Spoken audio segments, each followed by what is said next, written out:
The crucible of Vexthara had stood for 3,000 cycles, its obsidian walls stained with the ichor of 100 different species.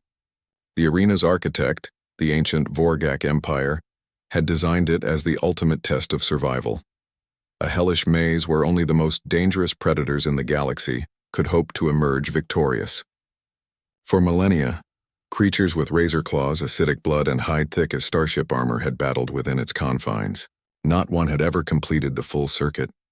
Until today, Commander Zexnal of the Hegemony watched through the reinforced viewing portal as the latest challenger was sealed into the arena's entry chamber. The creature was unremarkable.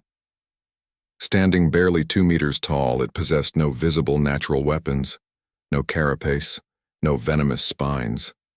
Its skin appeared thin and vulnerable, covered only by some crude fabric. Most peculiar of all, it had no proper claws, just 5 soft appendages at the end of each limb.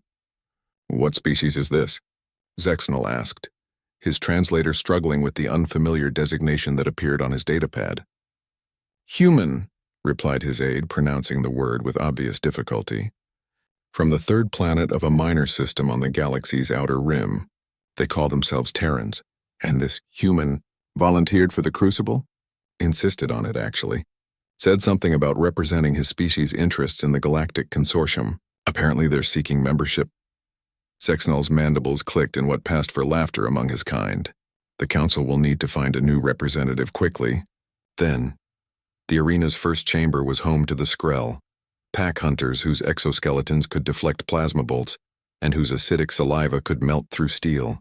The human entered cautiously, and Zexnal noted with surprise that the creature carried no weapons. Surely this was some oversight. The largest Skrell, easily twice the human size, charged with a bone-rattling shriek. But instead of freezing in terror or attempting to flee as most prey species did, the human did something unprecedented.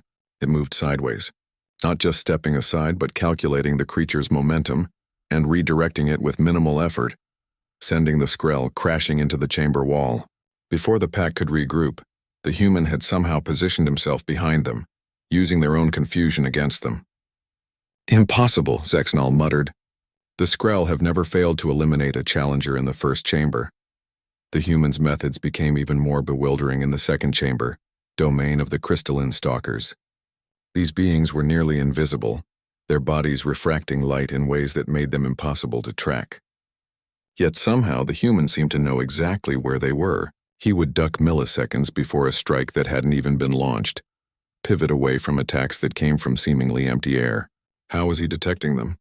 Zexnal demanded of his technical staff. "Unknown, Commander. Our sensors show no unusual equipment on the human, yet he appears to be predicting their movements." In the third chamber, the human faced the Void Leviathan, a creature of living shadow that consumed light itself. Challengers typically died here not from any physical attack, but from the sheer psychological horror of facing something that violated every natural law they understood. The darkness should have driven the human mad with terror. Instead, the human sat down. He closed his eyes and remained perfectly still as the Leviathan's writhing mass of darkness enveloped him. For long minutes, nothing happened.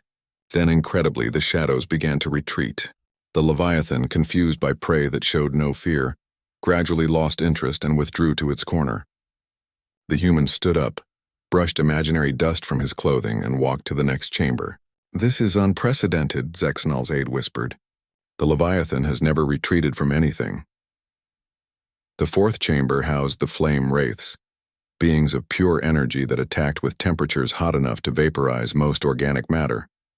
The human studied them for a moment, then began moving in patterns that seemed almost like a dance. He wove between their attacks not through superior speed, but through an uncanny ability to be exactly where the attacks weren't. By the fifth chamber, word had spread throughout the station. Representatives from dozens of species crowded the observation decks. The human now faced the Quantum Stalker, a creature that existed in multiple dimensions simultaneously, attacking from angles that shouldn't exist in normal space-time. The human tilted his head, studying empty air for a long moment. Then he reached out with one of those soft, seemingly useless appendages and somehow grabbed something invisible. The Quantum Stalker materialized, writhing in the human's grip. With no apparent effort, the human redirected the creature's interdimensional energy back on itself. causing it to phase out of existence entirely. "By the void," Zexnal breathed.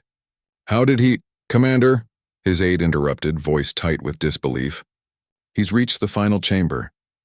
The Eternal Guardian waited in the arena's heart, a construct of the original builders, formed from materials that existed nowhere else in the galaxy. It was designed to be literally indestructible, powered by the arena itself. For 3,000 cycles, nothing had even managed to damage it. The human entered the final chamber and stopped, studying the towering figure before him. The Guardian, built like a mechanical god, waited with the patience of eons. Then the human smiled. He began to move, not attacking, but analyzing. Every strike the Guardian made, the human absorbed information. The pattern of its movements, the timing of its responses, the subtle energy fluctuations that preceded each assault. The human wasn't trying to destroy the Guardian. He was learning it. After what seemed like hours, the human made his move. Not an attack, but a precise adjustment to a single component in the Guardian's base structure. The massive construct froze mid-strike. Its systems, perfectly balanced for millennia, suddenly found themselves in complete harmony. The Guardian powered down, its purpose fulfilled in a way its creators had never intended. The arena fell silent. Slowly, the human walked to the exit that had stood sealed for 3,000 years. The massive doors, recognizing that the crucible had finally been conquered, ground open for the first time in recorded history. As the human emerged, bloody but victorious, Zexnal realized that his people, all their people, had fundamentally misunderstood what made a species dangerous.